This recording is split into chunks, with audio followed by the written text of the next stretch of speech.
things in life, but you here forever. You like Obi-Wan Kenobi. They gonna talk about you on after you go. Obi-Wan Kenobi to be had, baby.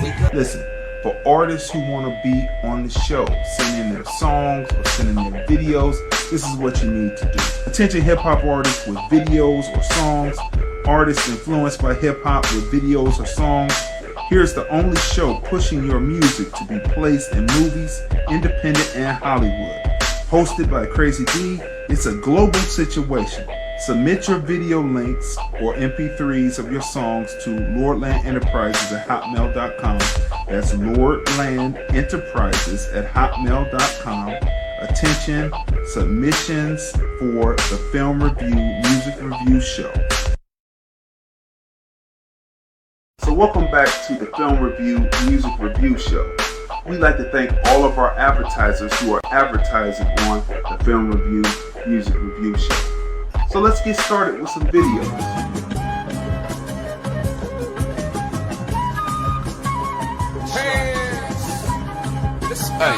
Hey, I'm from Cleveland where the Browns go, where we blow loud smoke. Grandma in her doorway, 38 in the house code. I'm next door with the neighbors, playing Space Invaders. Hood up on the lack, uncle fixing the radiator. I will wake up in the morning feeling anxious from the pressure. Grab a 40 out the pack and my pistol from the dresser. Hit the park with my goons. Ain't no stopping the shine. Guzzling booze, cocking them nines and dropping them rhymes. Life is what you make it, nothing is safe. Every day a struggle on earth, is that really my identity? My people under attack and it's playing on me mentally. Public enemy, I got some Chuck D with black flavor, fist high. Tempers rise as hot as a fish fry. And ain't no turning back, the enemy is aiming at us. Gun up in their gun arm while they shooting us unarmed. And we still march and we stress and we pour Henny. Pray for every guard and stretch it back to George Denny. This is another great episode of the Film Review. We are the husband and wife team. We are the husband and wife team. We are the husband and wife team. Stay tuned. We're the husband and wife team. I'm Crazy D.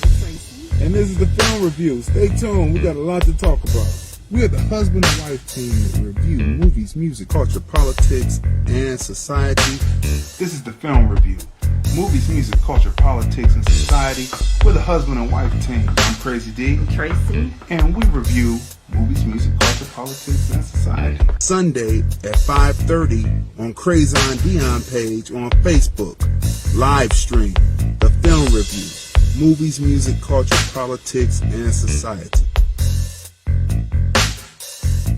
This is the Film Review. Right. So I know Earl Spence would have been happy if the American fans were all rooting for him. So other countries support their fighters, but the Americans don't support their fighters the way they should, which is weird. Yeah, but he was speaking on ethnic pride, right? Take a drink of water. And there's nothing wrong with having ethnic pride. You know, over here in this country, they would call it race pride. I guess there's nothing wrong with having race pride as long as it doesn't extend on. But, so he was speaking on that, and I have to agree that, you know, when I look at it, if it's a fighter and they're coming from another country, I'm going to root for the black fighter. I'm going to root for the American fighter. But if you're going to be you're black and then you automatically go for it. I remember when McGregor was Floyd was fighting McGregor, and I remember that people were like, oh, McGregor's gonna beat him. These are black people talking to me. I'm like, do you know the boxing game? And do you know the difference between the striking in UFC and the punching power that comes within boxing? Why would you say that McGregor could beat Floyd? Right. You know, and so I question people's boxing knowledge right there. That was one thing I said. I'm going with the black fighter anyway. So we were down on the strip, and the Irish people that flew in, and I think there were a lot of just white folks that, you know, had the flag, but weren't necessarily Irish. They were just joining in. It's kind of like, oh yeah, by the way, this is Happy Black Day. You know, some people call it St. Patty's Day, but I say Happy Black Day. So I'm always concerned about the youth walking as if there was no concern, like they're open free. Was that your experience as being a 14, 15-year-old, that you felt, okay, you didn't have any knowledge of what had happened in the past and you felt free to be walking around in the park that day instead of saying, maybe we should limit our time in the park and go someplace else? Not like that's unfair, but you weren't thinking, you were pretty much saying, I'm free, I can do what I like. Give the people, the youth, that perspective so they'll know, so they'll click on and say, maybe I should become aware. Yeah, absolutely. I got to be very honest about that. Even though my mother had been teaching me the stories of her youth and what she went through, she would always say that she was from the Jim Crow South. And me being in New York and being raised in New York, we didn't see that reality. The reality that we saw was that we had officers walking around the streets and in the neighborhoods and things like that, and they knew the names of the people that they were supposed to be there to protect and serve, right? Not the ones who now, when we look on the side of cop cars in New York City and it says courtesy, professionalism, and respect. But if you happen to be living in Staten Island, just like we saw, they got their hands around that man's neck and he's saying, I can't breathe, I can't breathe, I can't breathe. They didn't even give him the first letters of those words. They didn't give him CPR. So what we gonna call him? We gonna add him in there, mongoloid, human, and pigaloid. You know what I'm saying? So now we got the top. Now he in the top 10. So this is what I'm saying. There, a lot of these phenotypes are just they're ways to try to hide the origins of all non-African people, and really it's only one. Like I don't really like to put people on a genetic totem pole that they not on. This is not about racism or black supremacy or nothing like that. This is about science. So it is a scientific fact that all non-Africans are not full human beings. They're only a maximum of 93% human beings, 7% Neanderthals. It's a scientific fact that Caucasian people share 98% of their DNA with chimps. So a lot of this stuff is not included in the phenotype statistics when you go to look it up. So a lot of that, like you don't really hear me imprint that in people's heads because it's not right and exact. So when I touch on the subject, I'm going to let you know you're human or you're not. You can create whatever words you want to. You can be a mongoloid, you can be a negroid, you can be a caucasoid, you can be any of that. But at the end of the day, all of those stem from the same branch. So when we want to deal with the totem pole, you have human, which is African. And then you have Dravidian. Because if we talk about mongoloid, when we say mongoloid, the first thing that a person's mind go to is a Chinaman. Isn't it human nature that there's always someone that wants to be at the top? So let's say people barter, boom, boom, boom.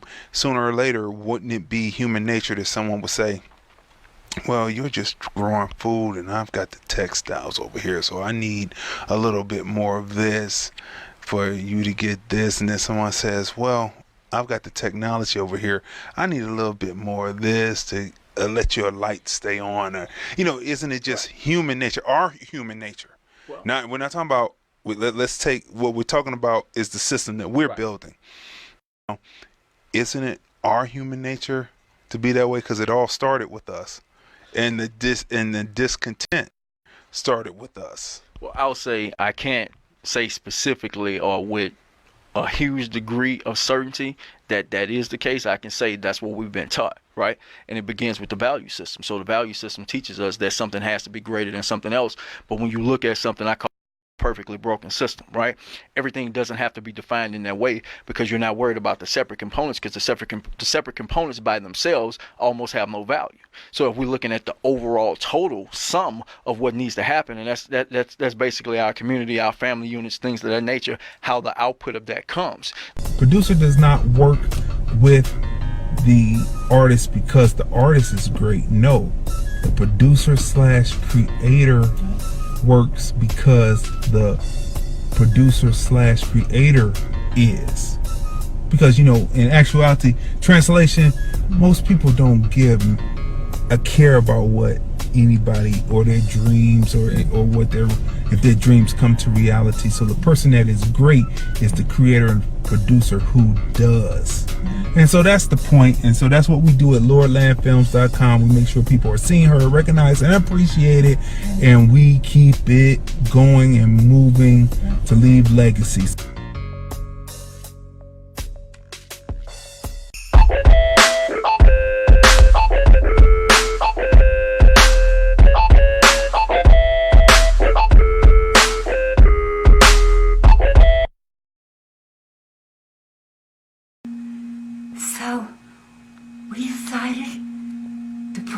trunk, his shipper to the US of A.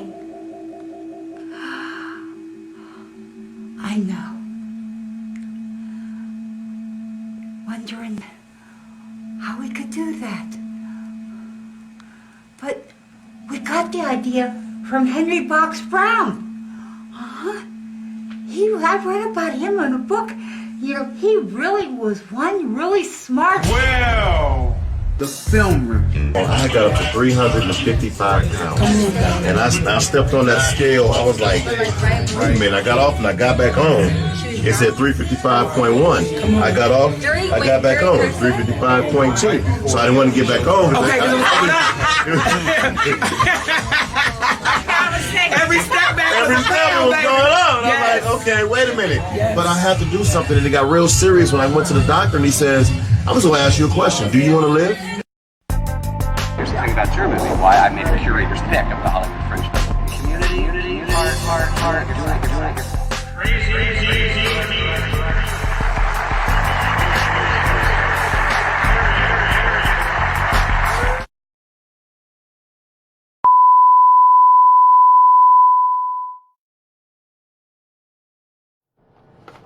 What's going on, people?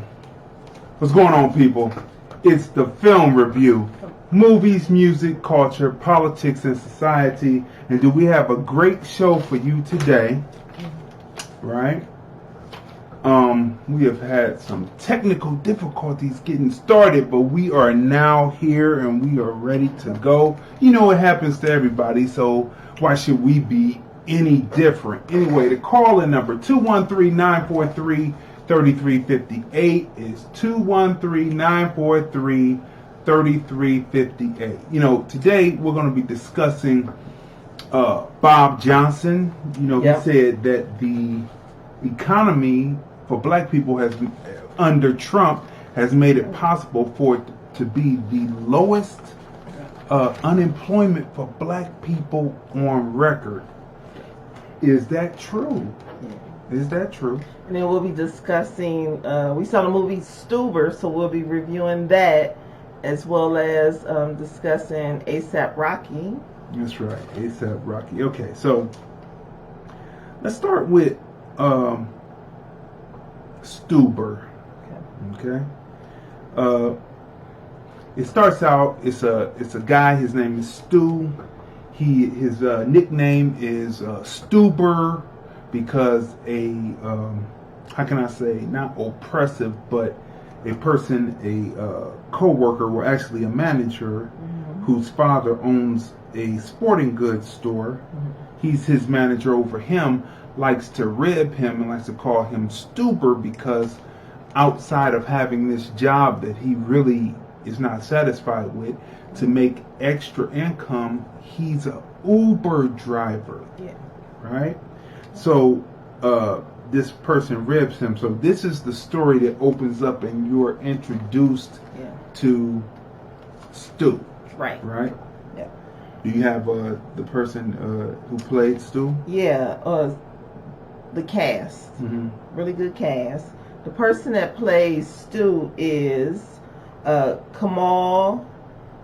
Their last name is the murder. Yeah, but the Kamal, now Johnny. He plays Stu. And Detective Vic is played by Dave Bautista. And then the rest of the cast includes Iko Uwais, Natalie Morales, Betty Gilpin, Karen Gillan, Mira Savino, Jimmy Tatra, Steve Howie. We know Steve Howie from Shameless on Showtime. Right. Amin Joseph, Scott Lawrence, Joshua McKeel, and Darren Ferraro. Okay, so to say that Detective Vic, right? The character kind of reminds me of a early rock character, Dwayne Johnson character, right? Which leads me to believe that this film was written for Dwayne Johnson originally in mind, and that that Dave is following in the footsteps of The Rock, right? And there's certain dialogue within the film that lets you know that this was probably a rock film. All right.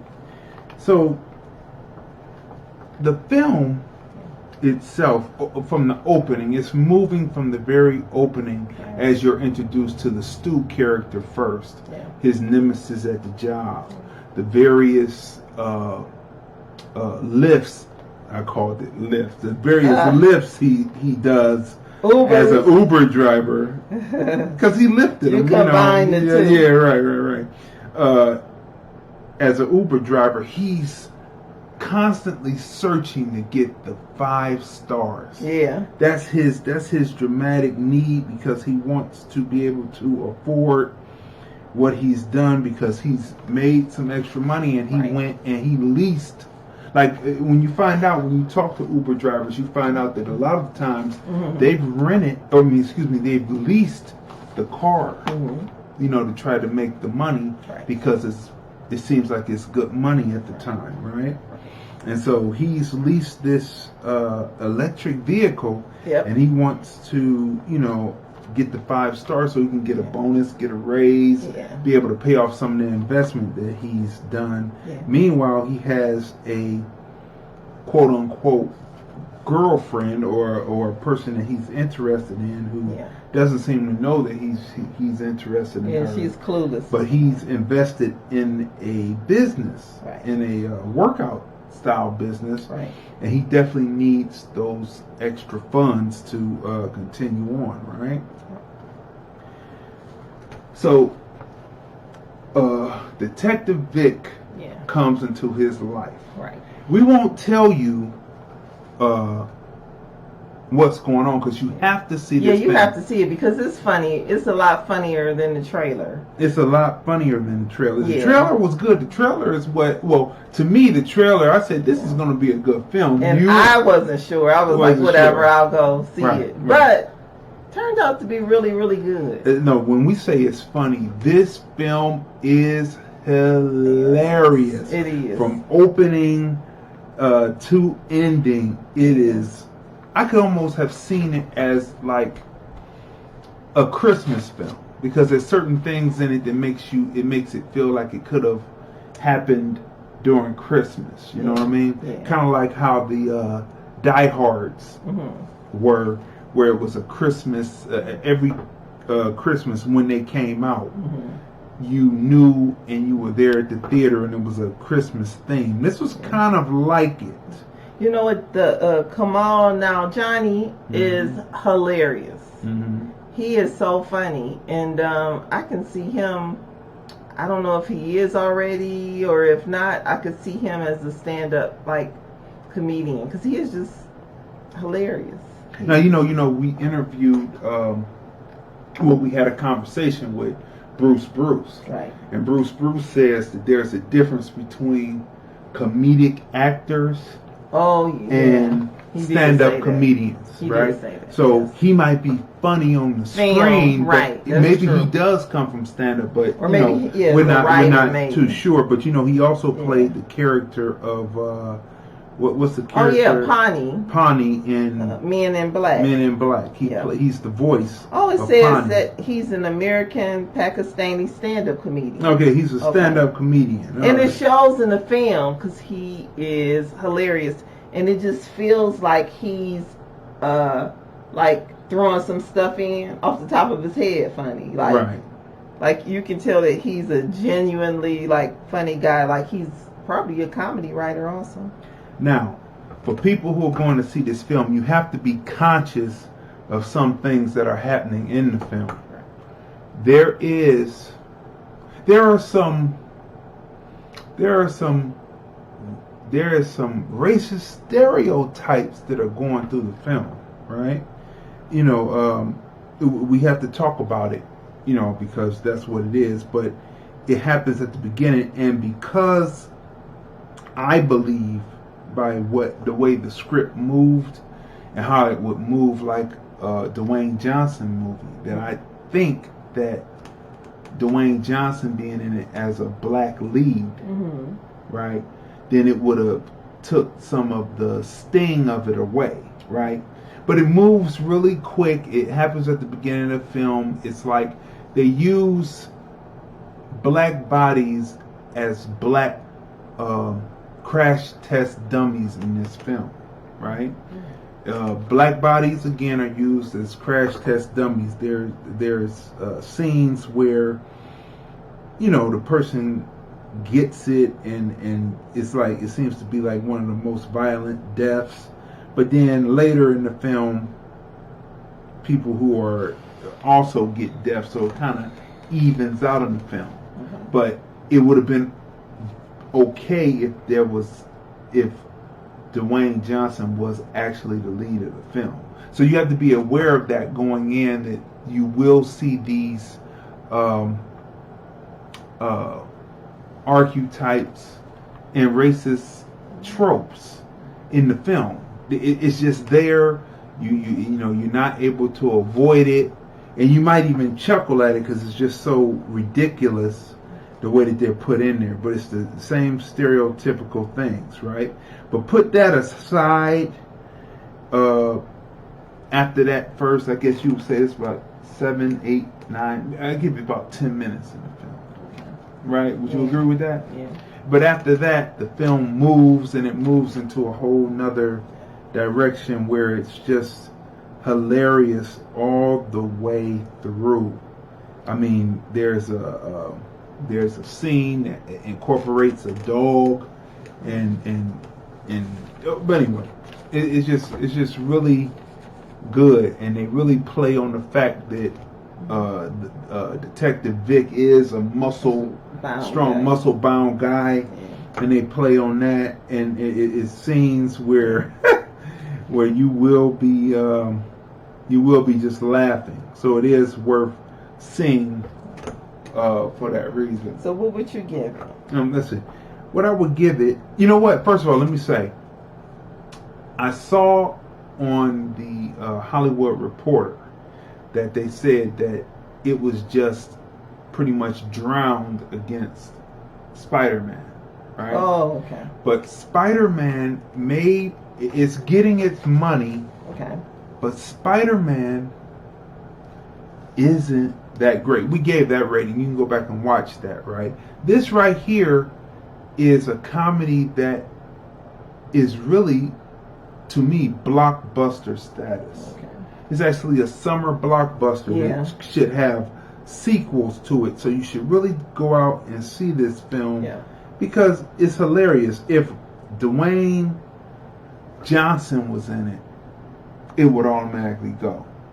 You know, Dave is a kind of still a new commodity because most of these, you saw him in alien makeup. Yeah. In what's the name of the film? Guardians of the Galaxy. Yeah. He's the muscle bound guy and character in Guardians when of the Galaxy. You told me he's the one that's in the film Guardians of the Galaxy, I said, oh, okay. We want to go see it then, right? So, you know, it's just putting 2 and 2 together. Yeah. And he's coming out with, there's another film where the trailers are running where he's... Yeah. Oh, that looks funny. A little girl, which again seems like it's another film, because The Rock or Dwayne Johnson is on another level and a plateau. And all those scripts are written, so why not bring...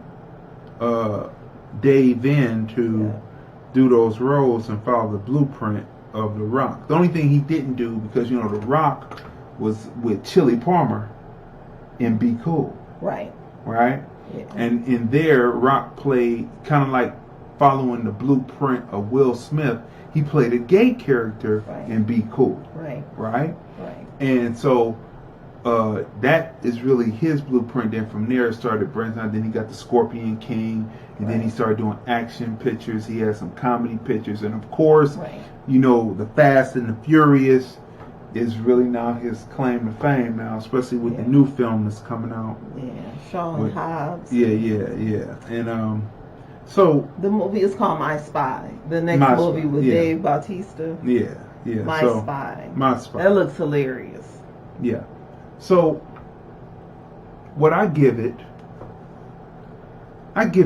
a 10. I really do. The action sequences are there. There's no doldrums in it. Nope. The fight scenes are quite good. I mean, there's like actually, it seems there's contact made. You know, like how you watch some action movies now. We used to call them kung fu flicks back in the day, but now they call action, and the camera's moving, and you don't see the person actually get hit, but you see the sound effect. And this one, you actually see them get hit. Yeah, you do. So that's good. It's kind of back to a going back to the days with Danny Glover and Bruce Willis. Not Bruce Willis. What's the other guy? I can't think of the name of the movie right now. But it's going back to those days. Okay. Of Danny Glover and what's his name? The one that got in trouble. Gibson. Mel Gibson, right? And it's going back to those days where you actually see the hits happening. Yeah. Especially the one when they had Jet Li in it. Oh, yeah, that was a good one, right? So, I give it a 10. It's well worth seeing the driving action sequences. I give it. I put it up there a little bit with Fast and the Furious. You know, they're not. I mean, it was a good movie, but it wasn't Fast and the Furious. Now, let's not get careful. You know, Fast and the Furious goes over the top. Yeah. This one is realistic for what they were driving. It's a great comedy, but it's not even in the same lane as the Fast and the Furious. I think it incorporates elements of films. That's what makes it good. It's an amalgamation. Yeah.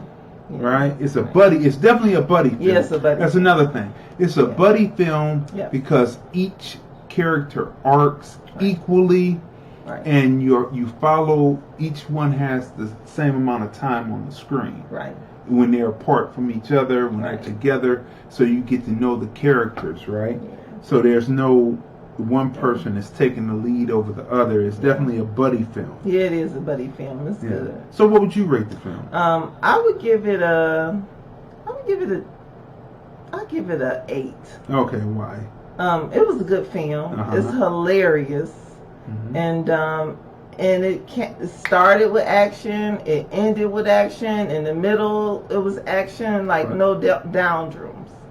But when I say action, I don't mean just constantly like collision, fight. I mean just like great storyline, just hilarious. The conversations between the different characters, and in the film, you're introduced to a whole world of other characters, you know, and it's just the interaction is hilarious. Especially the one scene when I'm not going to tell it, but the one scene when they're in the club. Yeah. And they're talking, they're back in the back dressing room with the manager. Right. She's hilarious.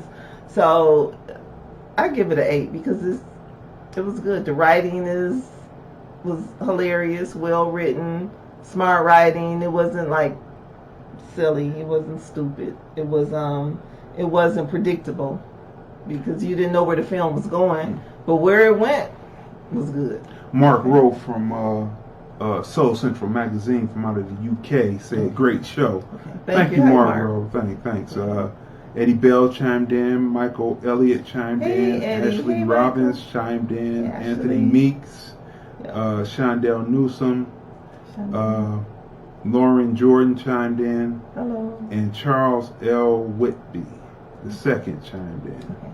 Hello. So you guys are like Stuber because it's funny. Yeah, Stuber is funnier than I thought it was.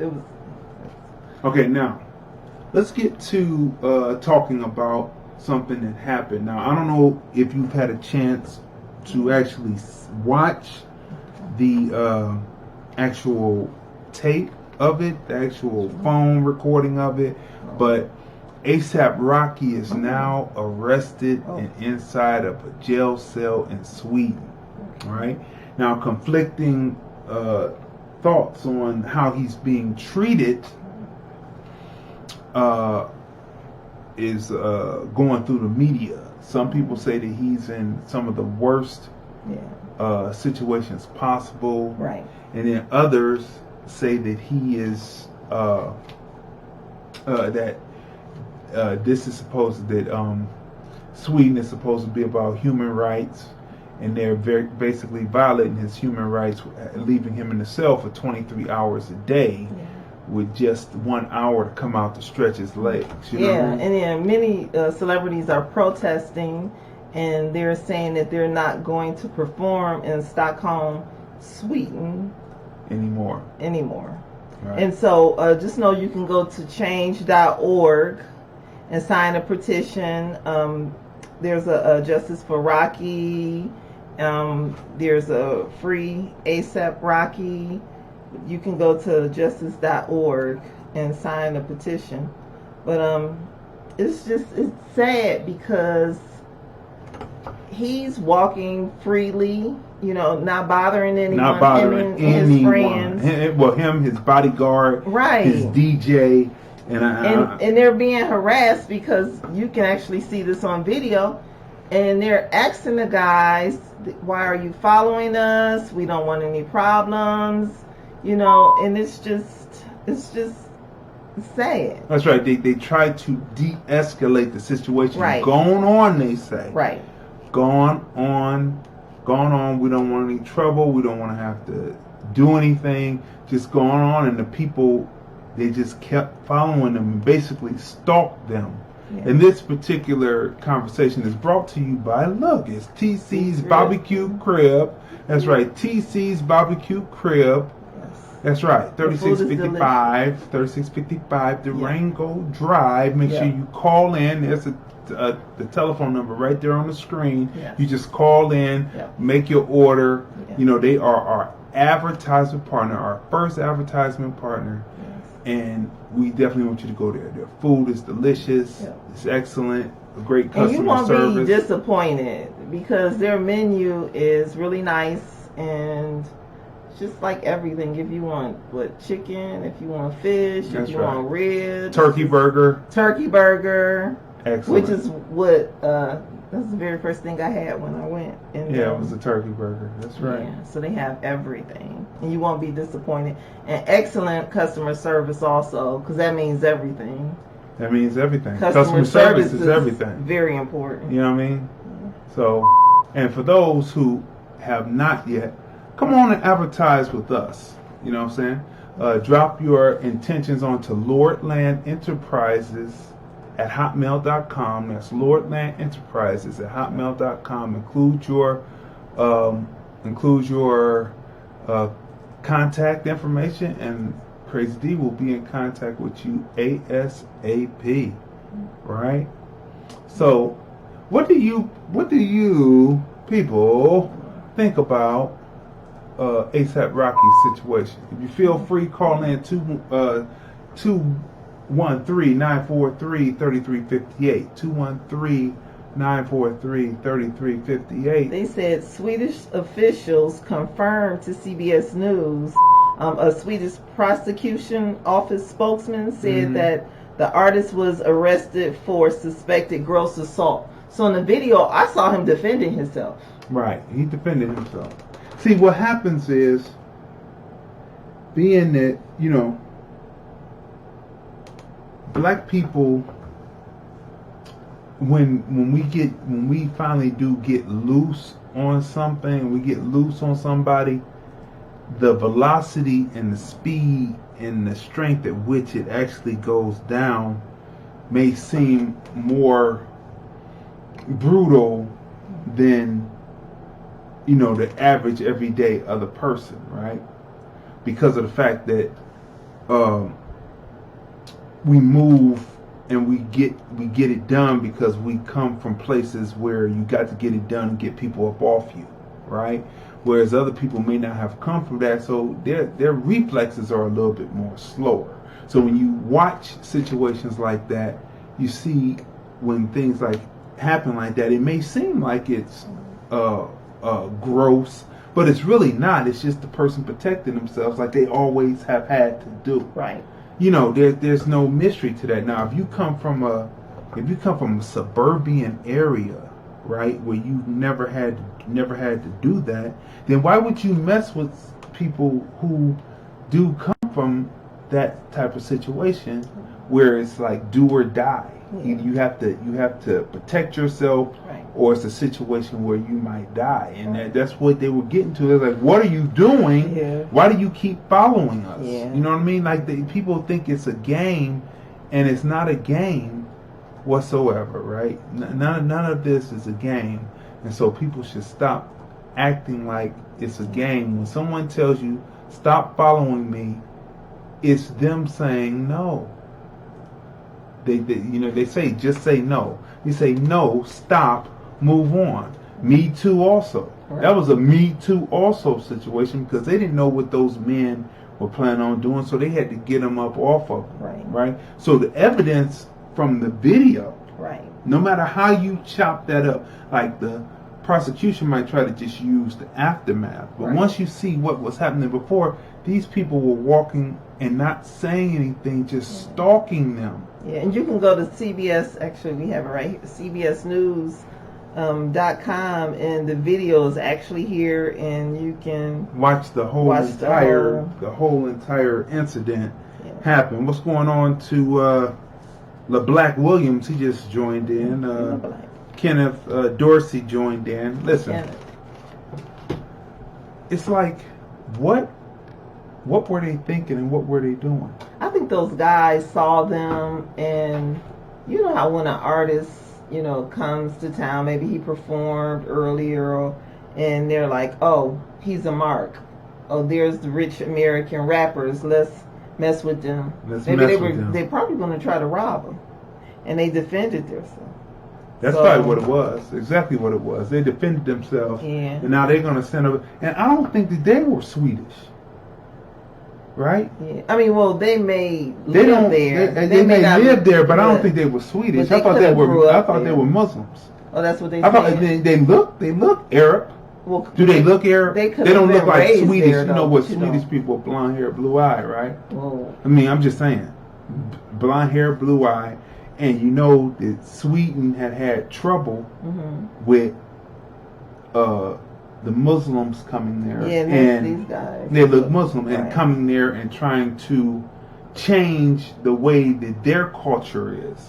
Like if they walk around and do what they want to do, the people coming in who are getting basically asylum shouldn't come in and try to put across their beliefs onto others and say that they're unclean and all that and do things. And this is the type of thing that these people, that's strange. It's just strange behavior on the part of the people who got it after they wanted it, they asked for it, and they got it.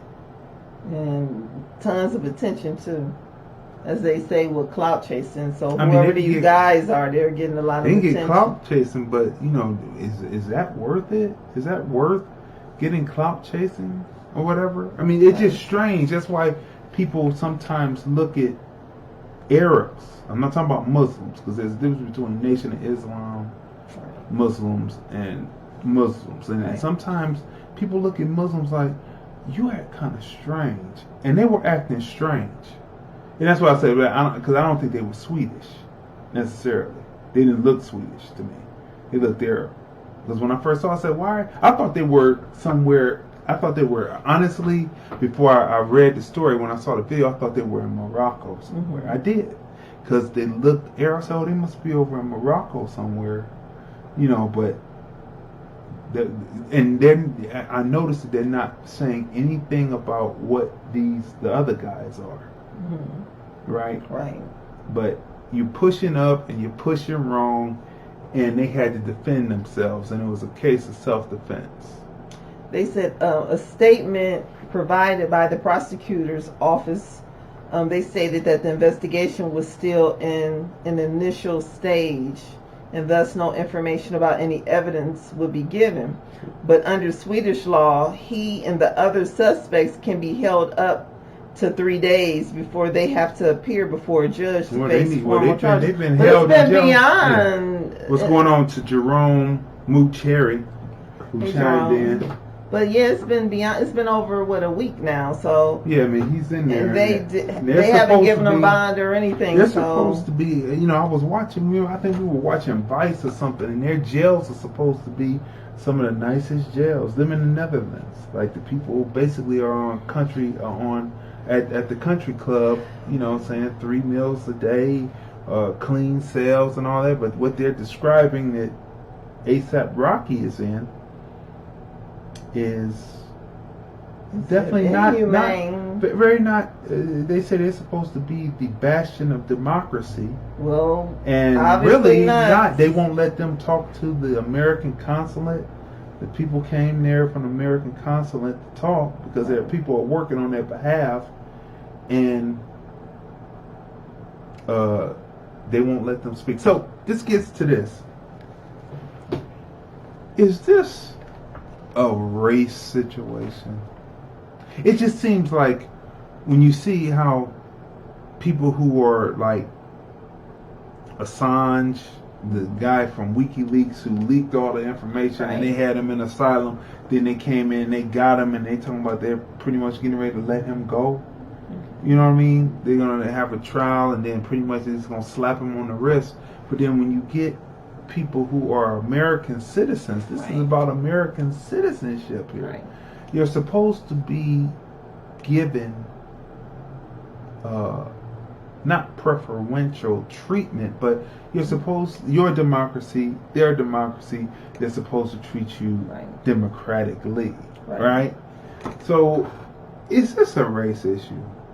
And you know what has been happening again with the Arabs over there, so does having black skin Trump, having brown skin, and no matter what, even though the ones who have been causing the sweetest people trouble, trying to implement their religion onto them, is being a black person from America trumping being a person that's brown and has caused trouble, and thus you would keep the black person in jail under unhumane in an unhumane situation.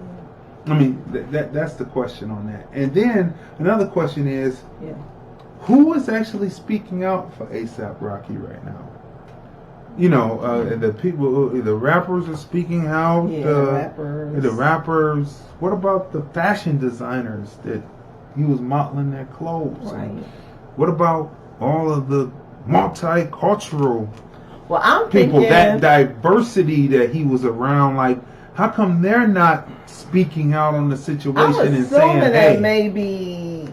I'm assuming that maybe Kanye maybe reached out to Trump, him or Kim, or because Kanye worked on Ace in 2018. He said Kanye was working on his album, so I don't know if his album came out yet or not, but he does have a relationship with Kanye, and he dated Kendall Jenner. Yeah. So how come we haven't heard in the media? Because you know the Jenners and the Kardashians are always in the news for something. Yeah, and we didn't hear anything. They have ties with Trump, so maybe hopefully they're doing something behind the scenes. Hopefully, I mean, I would think that they would be speaking out like this is horrible. We saw the videotape. This is horrible, but no, not at this moment. They're not. So. But like T.I. and then like usual, tons of other the usual Tyler activists, the Creator, the activists in the community, Rihanna, in the hip hop community are speaking out. But I haven't seen others speak out. Where are the Meek Mills? Yeah, where are the Latinos and Latinas and speaking out and saying this is wrong? And because, you know, one thing you can guarantee people, if they do it to black people, one day they will do it to you. That is guaranteed. You see how they put the water hoses on black people during the civil rights movement and during the 1%, what was that, Occupy movement? Yeah. They were spraying mace directly in the eyes of young whites. These white police officers doing it to young whites, like they were spraying water hoses. So it advances, and then when it gets to you finally, it becomes very detrimental. It was detrimental for black bodies to feel water hoses breaking bones. But to have mace sprayed in your face, just ask Mr. Mike, who lost his eye when the police officer sprayed mace in his eye. So, you know what I mean? And Al Sharpton is looking Sharpton into is it looking for into him. it, too. Yeah, because he was talked about it on the show today. So what will ASAP Rocky's opinion be on speaking out on issues after he's hopefully exonerated and the evidence shows that he didn't do anything? But I mean, the tape is self-evident. They could just probably kick it, right? Because there's really nothing there but the truth, right? That they were defending themselves. But what will he say? Because he had choice words to say before, right? When he said that, you know, he was just living his life, right? And that he's just black, right? He's living his life. That's why he has to stand up and speak on every issue. Where will he stand now? So they're saying now, because he had views, when, you know, with the whole Black Lives Matter, when they asked him about that, he said he doesn't know anything about that. He doesn't even live in that area. He said he's a black man. He doesn't have to get involved basically with black issues. That's not his thing. He said, I'm an artist, I'm a model. I could care less, basically. But so they're saying now, like Joe Budden and even Al Sharpton said on the show, basically they're saying, well, maybe, you know, since he experienced it, his views will be different once he's released, and he'll maybe become an activist now. And now Reverend Al said maybe now he understands. He'll understand what's going on now and what the fight is about. So, you know, for social rights. Right. So, man, we'll see what happens. You know, who knows what will be. But about Bob Johnson. Right. So, Bob Johnson comes out, people. First of all, before we get to Bob Johnson, I have to say this. Did you see that? Marva King. You know Marva King. We met Marva King. The interview was up. She's very great people. We went over to a brunch.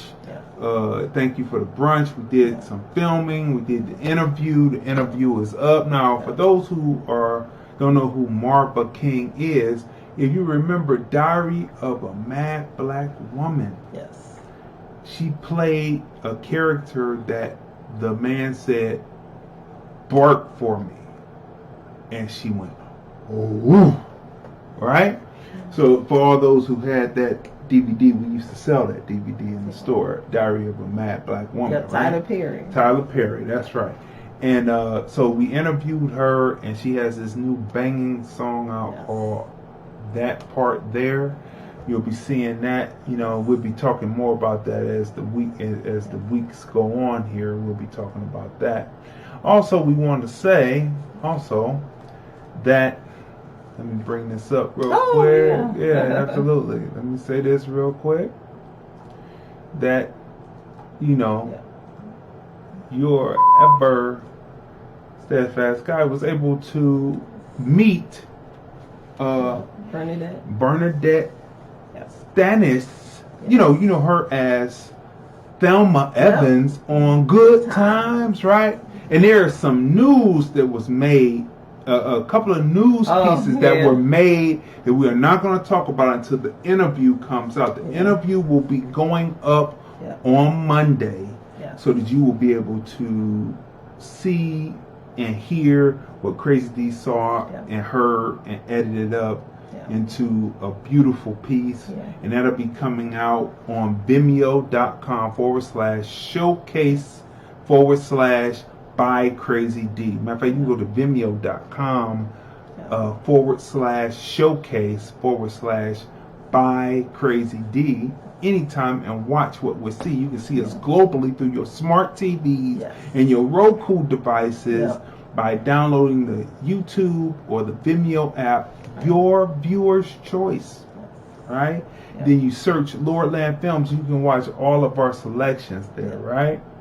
And while you're at it, while you're enjoying our selections, you can go right there, right here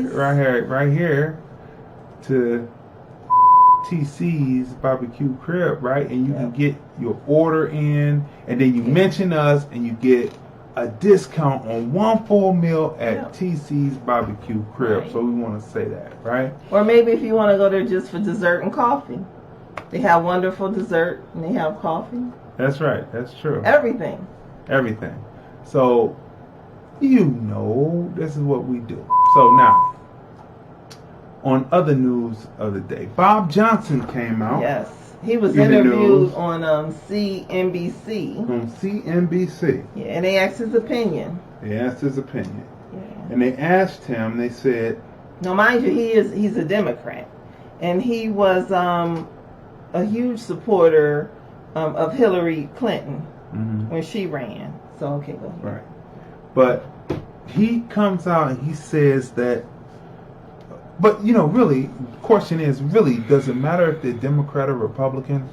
Yeah, but, you know, you have to let people know.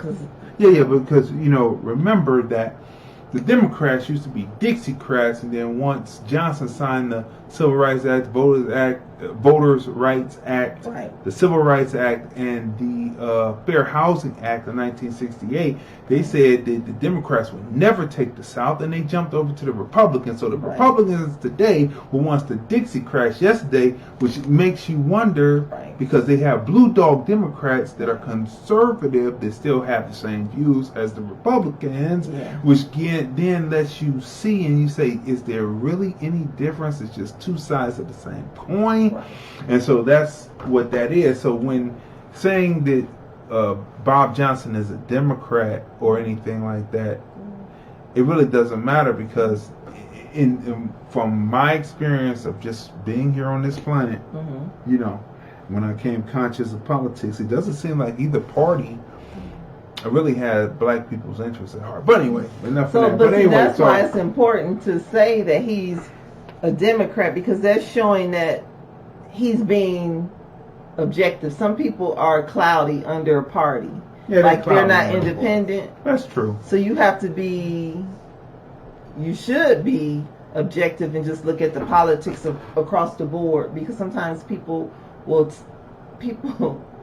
tend to take a group of people for granted. Right. And Well, the policies are very important. Please, people, we need to stop. They're trying to lightweight throw shade at black people at the same time by saying that you were dumb, that there were Russian bots that caused you to not to question Hillary Clinton and not vote for her, and they're trying to say that there are Russian bots now that are causing you to talk about and question Kamala Harris, and they're trying to mix the issues of what Trump was talking about, birtherism, with Obama saying that he wasn't born in this country, he wasn't really a citizen, trying to mix it up with us saying that her parents don't come from the lineage of people who were here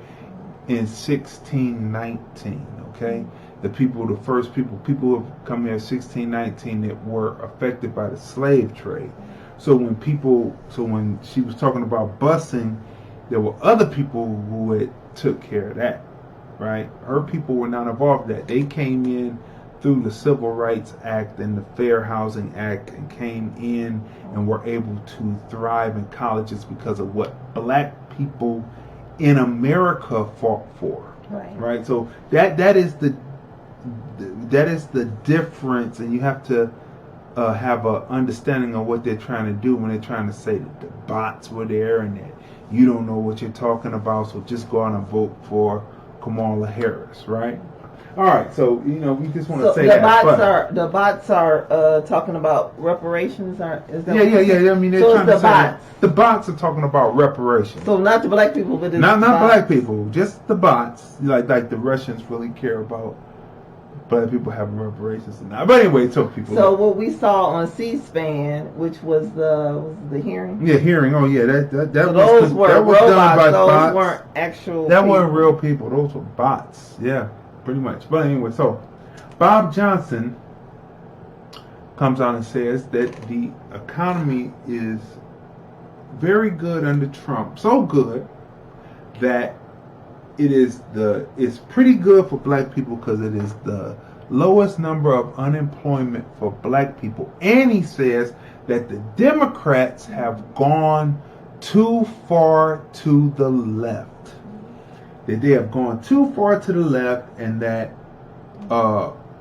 this economy is really good for black people. So right? yeah, and he says in his interview, he says that again, he is a Democrat, but so far he doesn't see a candidate yet that he supports. So he was saying that he's not a pro-Trumper.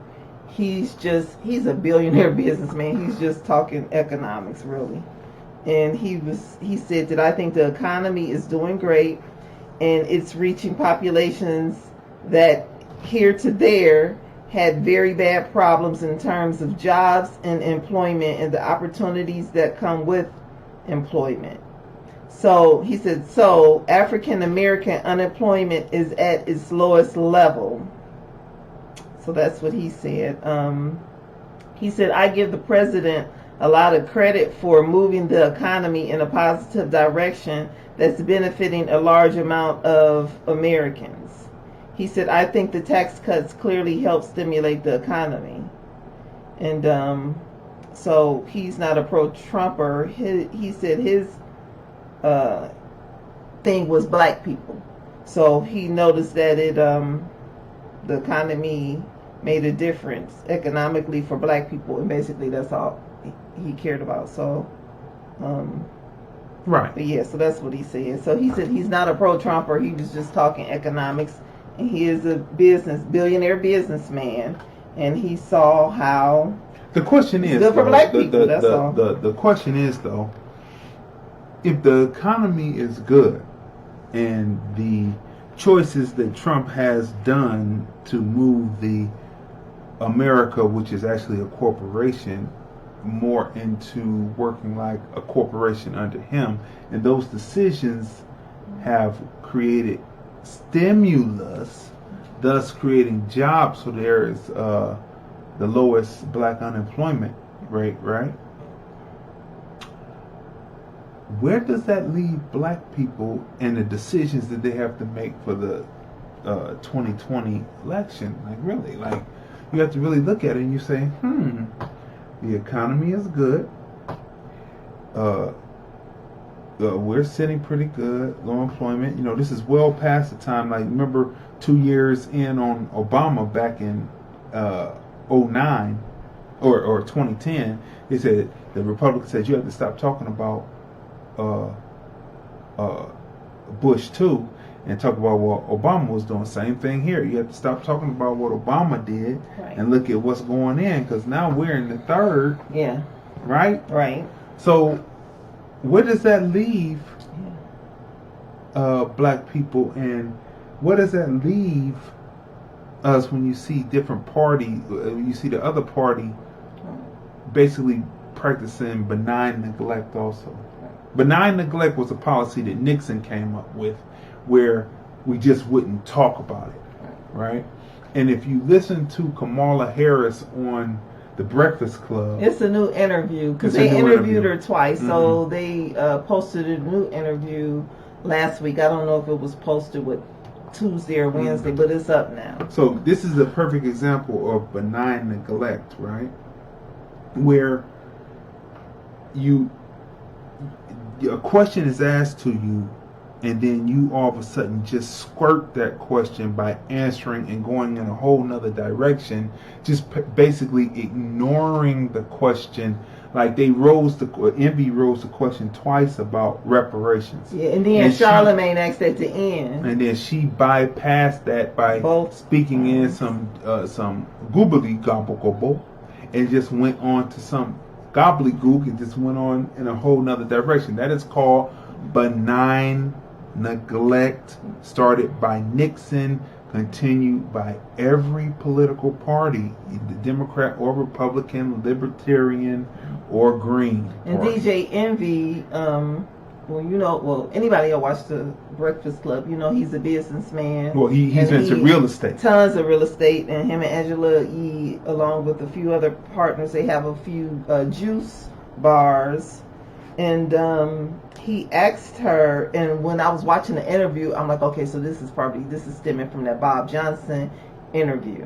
Mm-hmm. And he asked her about economics. Mm-hmm. and what would you say about that? Right, because in the community, in the black community, because Elizabeth Warren was on the show, and she broke down her economic plan, and it was very comprehensive. And so he asked her, and she just glazed over it. Yeah. And because the door was open as far as with Bob Johnson, and because it was the same week his interview, mm-hmm. You know, so that was really hot, the Bob Johnson interview, and how black people are doing well as far as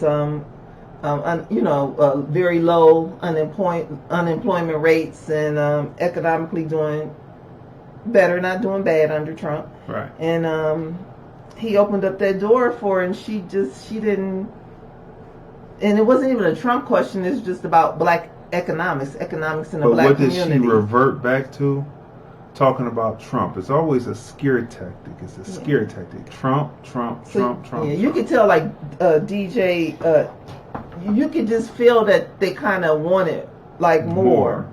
Because, like I said, they had other candidates on the show who broke down their economic plan, and, like, this is serious business. And so, like, for all the people who were at the Essence Festival, and she broke down about the housing and getting $25,000. If you go listen to Yvette Cornell, if you listen to Breaking Brown, she breaks down that whole plan, and she says that if you get basically, I'm putting it in a nutshell, but you can go get it.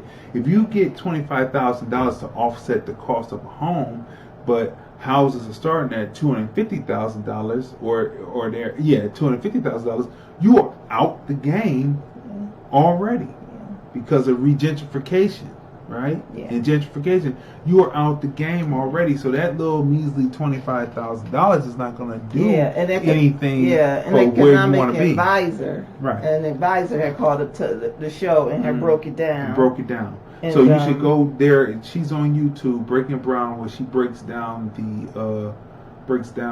her plan. Yeah. And you see that her plan is just something that she put together because other people were coming up and talking about reparations because it's a hot thing. It's not just bots talking about reparations, because what would the Russians know about black reparations anyway?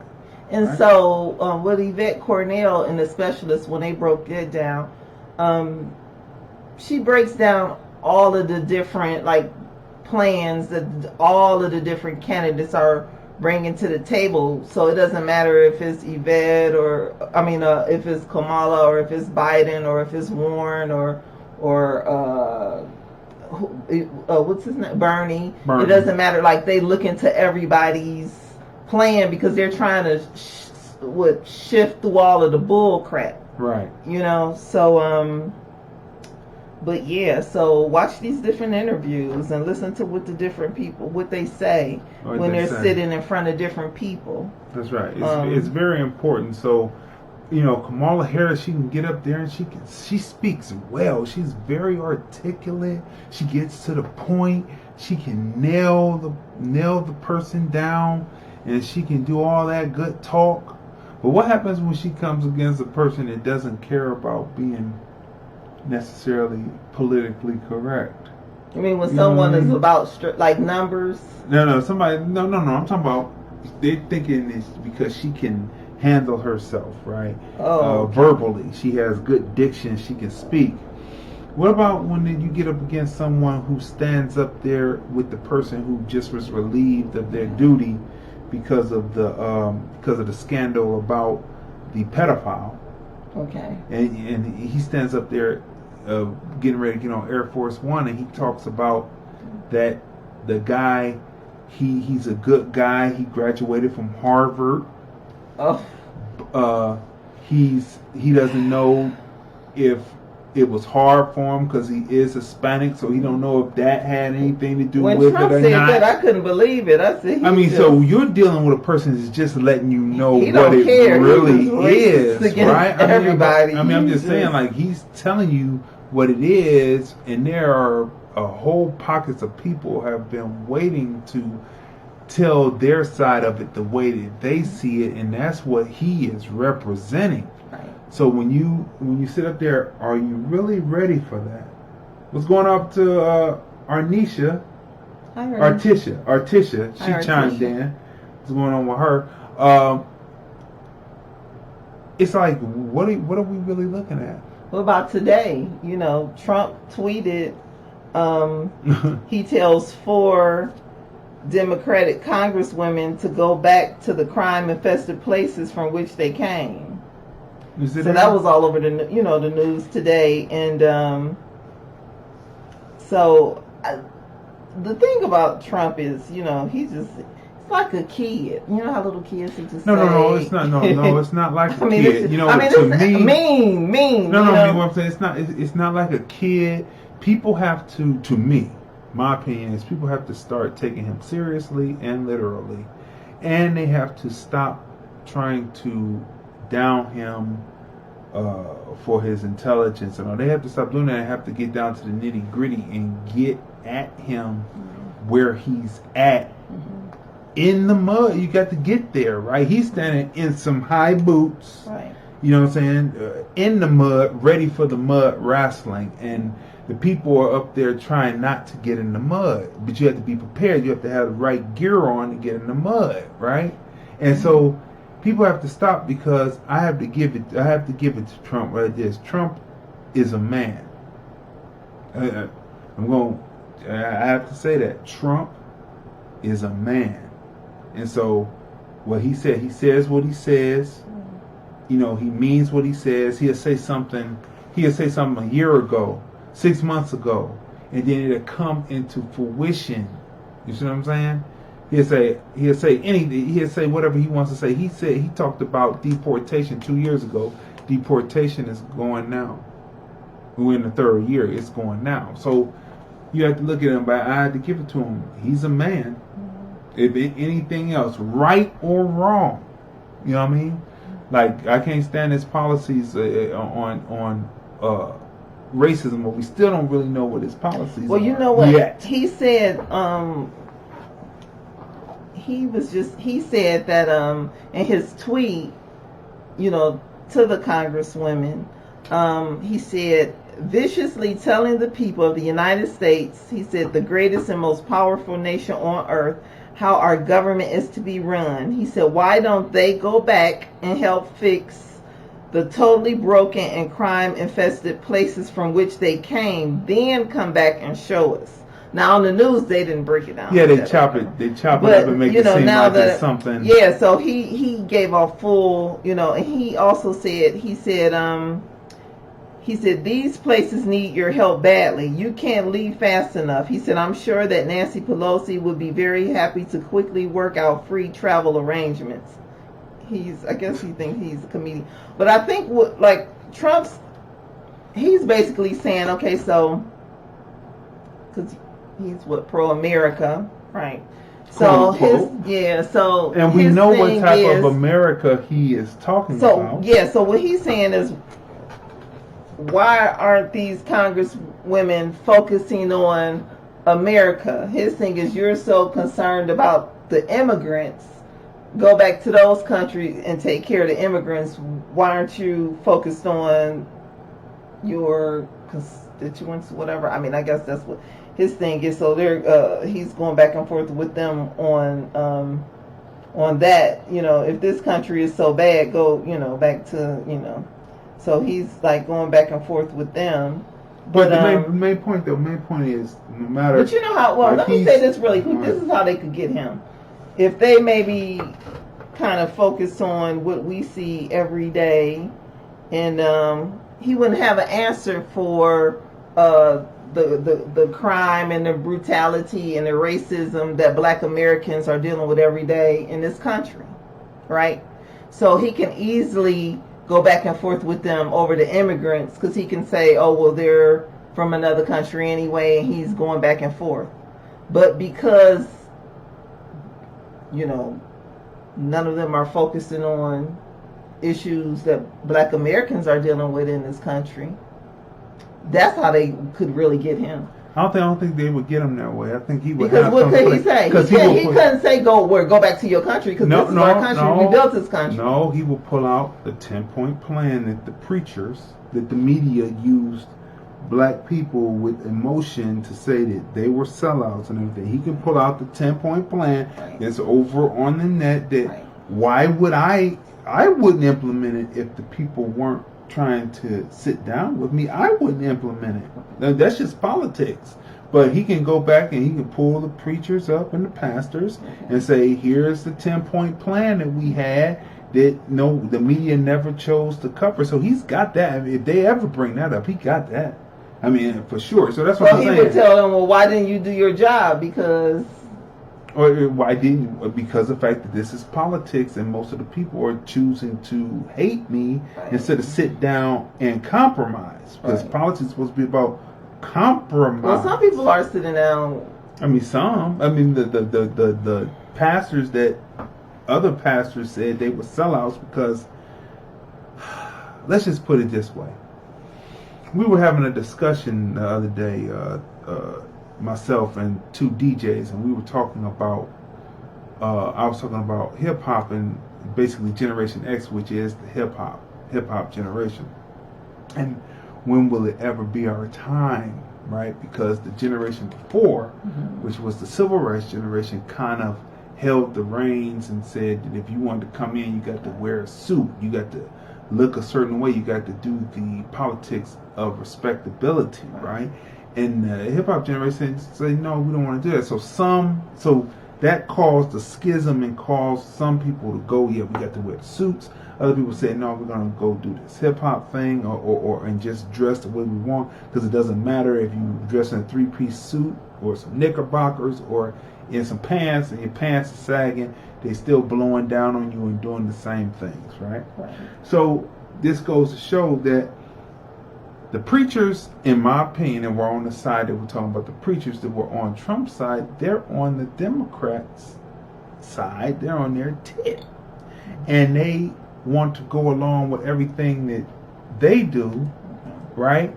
And so they're on their teat.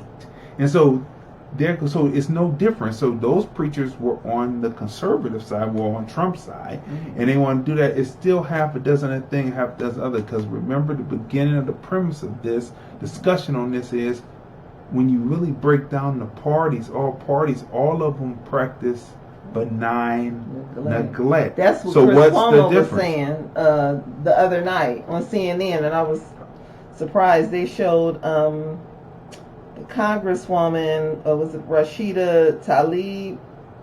She was on television. She was crying, and all of the different congresswomen were speaking about the immigrants and how they're being treated. And Chris Cuomo said, "Well, how about this is not something new, and has been going on, and why didn't anybody say anything or do anything when this first began?" He said, "This is nothing new." Nothing new.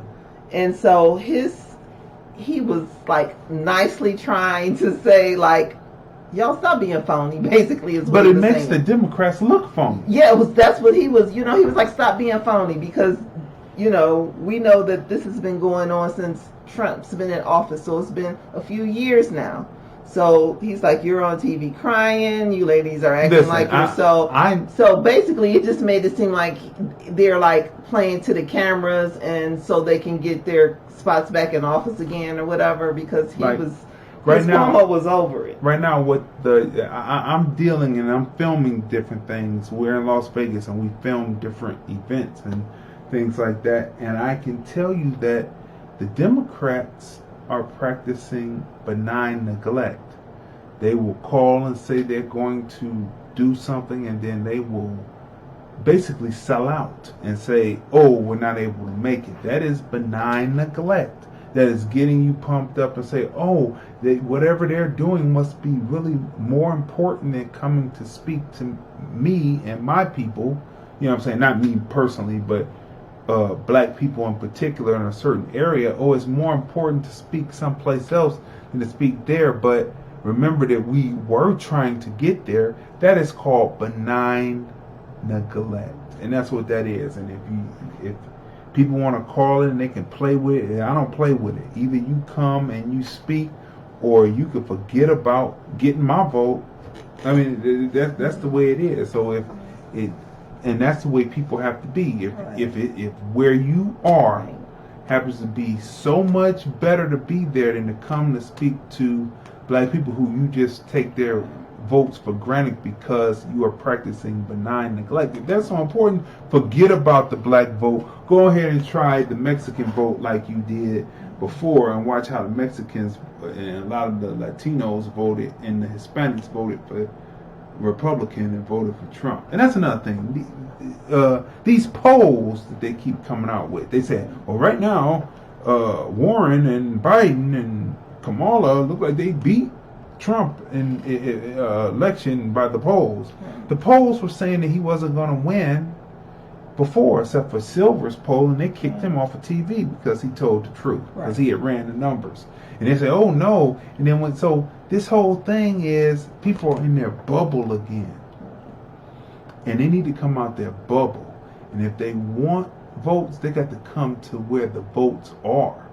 You got to come to the mountain where the mountain is. You can't go over here and say, hey, mountain, come to me. No, that's not what's happening. So, you know, that's what's happening. So when Bob Johnson said that, and we went through a couple of different examples of what's going on, do you notice that really none of the candidates are speaking on anything black? They just now started talking about it because the so-called Russian bots really came out when that's not really what it is. You need to do your research and you'll find out what's really happening.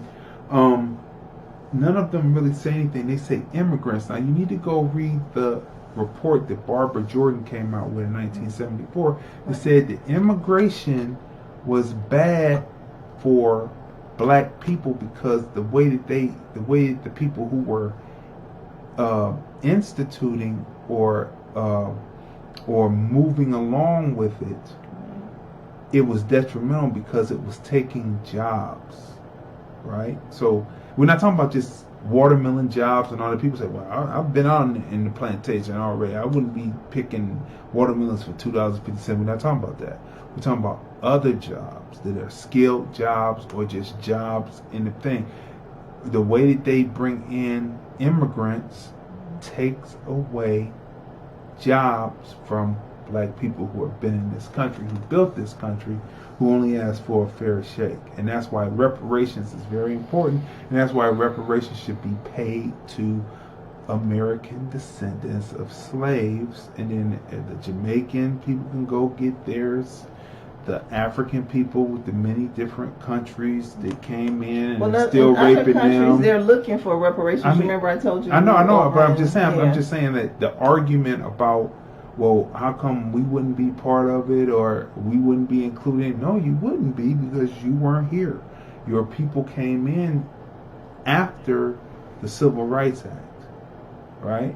Because the people weren't coming in before then because it wasn't fair, and they would have been treated like third, fourth class citizens. So this is what this is. So when you're looking at it, that's why reparations has to be paid to put people back, to give people what they rightly earned for building this for free. You wouldn't work for free, so you wouldn't want your people to work for free. And believe me, all of this is going on because what they do to black people soon comes down and it happens to your people. And always keep that in mind. So if you want everything to be right, you make sure that everything is right with black people, and then everything will be right for you. So there it is, people, in a nutshell. I'm going to say what's up to Tamika. She chimed in. Hey, and so this has been another great episode of the film review. Movies, music, culture, politics, and society. We just kicked right in. We didn't even start that at the top. This is the social, society, cultural, cultural edition. Well, we reviewed one film also, Stuber, and we told you about it, but we wanted to get this culture and politics off. You know what I mean? I don't know if everybody knows this or not, but because I was surprised when I had heard, like, even in this country after the Civil War, slave owners were paid reparations. Yeah, they were. Absolutely. You know, so, and just not, you know, people, they make it seem like it was just so far, you know. But when Obama was in office, was it the Native Americans? Yeah, he paid them reparations. He paid them reparations. But he couldn't find a way to pay black people reparations. Yeah, so, I mean, we want our reparations. I mean, it's getting real dirty, down and dirty, really. But that's it. We're getting ready to wrap up, but we want to tell you. Maybe next week we'll have you remember the 10-point plan that they have for the black community? Yeah, we'll probably read the 10-point plan off and see what y'all think. What you think about it, because we read it. You know what I'm saying? You have to be open and you have to read. You have to read. You have to be willing to listen and hear. Now, there are people who are talking stuff like, oh, slavery was a long time ago. They're black and they're saying slavery is a long time ago, or they're white and they say slavery is a long time ago. Well, you know, your ears shut down on them because it's time for reparations, right? But you have to listen to the other people and hear what they're saying so you can make a better assessment, figure out, go back and research and always realize that Democrats were not always on your side. And of course, Mitch McConnell will be against reparations because this family owned slaves. That's right. They own slaves. So, you know, so it's getting dirty. And when they say black people don't have a plan, I get frustrated because I'm like, okay, well, the media didn't talk about it, but there was a 10-point plan presented to President Trump by those by the preachers and the pastors. Black people pastors. were saying that they were selling out. So there you go, people, because the media ran with that and people ran with that hook, line, and sinker. When really, if you're on the hip of white politicians on either side, you're selling out. Let's run down sellouts for a second, real quick. You know, they say there's house ends, barn ends, and field ends, right? But if you're in the field and a white pebble came to you and you started selling and you destroyed the community, and then you thus allowed them to implement 3 strikes, thus being able to take you up off the street, you were selling out your people. That's a sellout. That's a sellout. The people who are on politicians who take the politician side no matter what, on the Democratic side, and the politician is shown to not be good for black people, you are selling out your people. And those who are on the conservative or Republican side and all they hear is people should pull themselves up by the bootstraps and never listen to or never really want to recognize or be purposefully ignorant to the fact that the programs that were supposed to be in place for black people after slavery were given to the slave owners and then over to immigrants to come in, then you are selling out. So there's a lot of different types of sellouts going on all sides. It's multifaceted. It's like a diamond. It's multifaceted selling out, and people can sell out in many different ways. So that's what we want to say about that. So, people, this has been another great episode of the Film Review. Movies, music, culture, politics, and society. We are the husband and wife team. I'm Crazy D. Tracey. And we review movies, music, culture, politics, and society. And we will see you next time on the Film Review. And let me bring this up right here as we go a little something like this. This is another great episode of the Film Review. We are the husband and wife team. We are the husband and wife team. We are the husband and wife team. Stay tuned. We're the husband and wife team. I'm Crazy D. Tracey. And this is the film review. Stay tuned. We got a lot to talk about. We are the husband and wife team that review movies, music, culture, politics, and society. This is the film review. Movies, music, culture, politics, and society.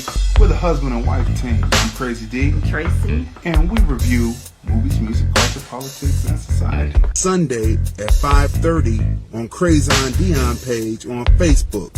Live stream. The film review. Movies, music, culture, politics, and society. This is the film review. Welcome to TT's Real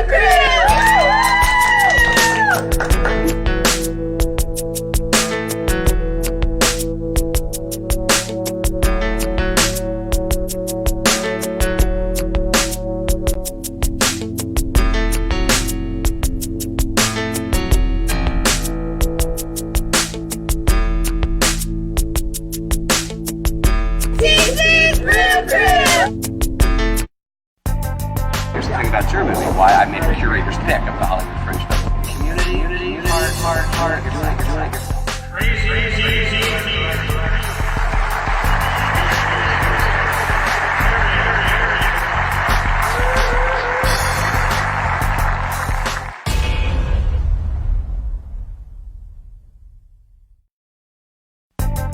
Here's the thing about your movie, why I made a curator's pick of the Hollywood Fringe Festival.